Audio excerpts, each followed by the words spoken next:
议员彭一峰表示，丹那斯风台自发生到现在将近4个月，不过救灾的经费也无全数来到位。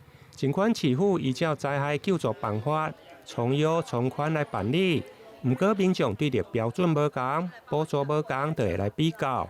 尤其公部门是不是会当有同理心？议员嘛希望，伫个无违法的状况，会用个更加圆满。有比较呢，问题就出来，民怨就出来啊啦。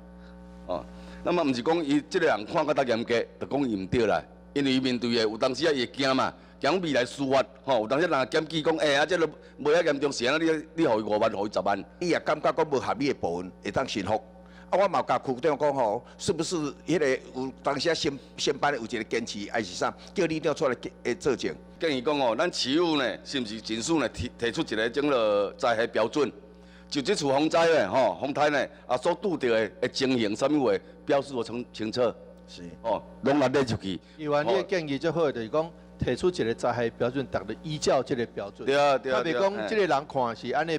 结果，迄个人看佫无共款结果。除了关心洪灾的救助，另外伫个大北门区的海水淡化厂的兴建，因为议员烦恼，当初规划是要提供南科的工业用水，但后来却转变为提供部分大北门民生的用水，因为民众有疑虑，议员要求应该伫个地方来召开说明会。